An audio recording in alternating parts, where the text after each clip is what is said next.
All right, problem 9. Suppose you measure the handspan of 81 UNCW students and calculate an average length of 21 centimeters.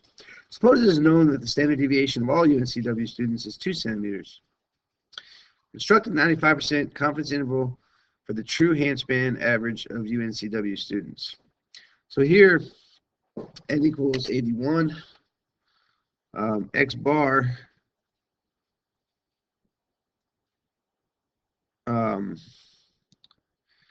is 21 centimeters. Z star is going to be what we're going to use for the 95% confidence interval. And again, that's 1.96 for 95%. Okay. Sigma is 2 centimeters. And we need to calculate the standard error. So remember, the lower bound is going to be x bar minus an error. The error is going to be z star times the standard error. So the standard error is going to be sigma over the square root of n. So in this case, it's going to be 2 divided by the square root of n, which is 81, so that's 2 over 9. Or in this case, 2/9, which is 0.22222. So we'll just use, we'll use 4 decimals. All right. So the lower bound is going to be 21 minus 1.96 times 0.2222. Okay, so I'll do 21 minus 1.96 times 0.2222. Oops, too many twos. All right, so we're going to get 20.56. 20.56. Therefore, the upper bound is going to be 21 plus 1.96 times 2222, which is going to be 20 plus 1.96 times 0.2222. Oh, like I screwed up. 21 plus 1.96 times 0.2222. That looks better. So 21.44.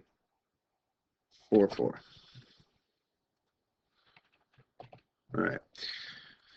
Now here, so conceptual questions. If we wanted to be 90% confident, would our confidence interval get larger or smaller? So here we're 95% confident with a certain interval. So if we want to be less confident, we would make our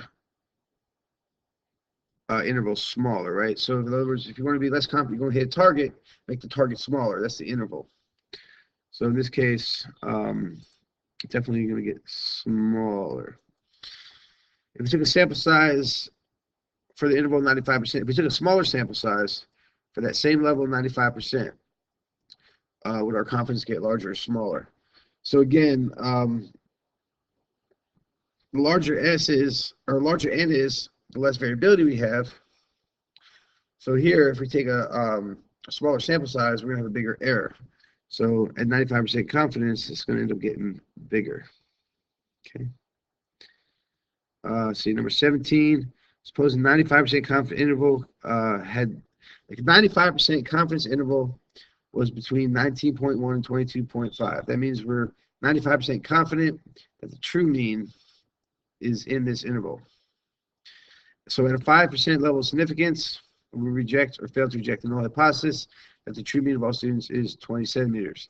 So you look here, 20 centimeters is in this interval. Therefore, we would reject the null hypothesis. I'm sorry, we would fail to reject the null hypothesis because that mean is in the interval.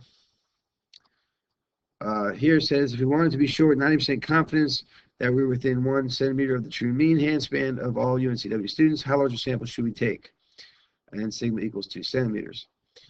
So here again, let's see, we have this.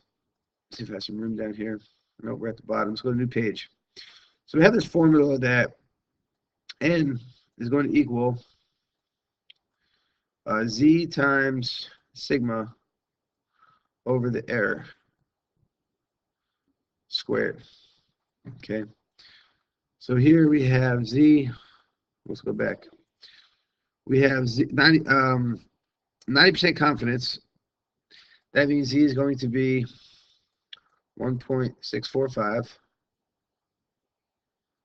Okay, the sigma was 2. We want it to be the error to be within 1 centimeter.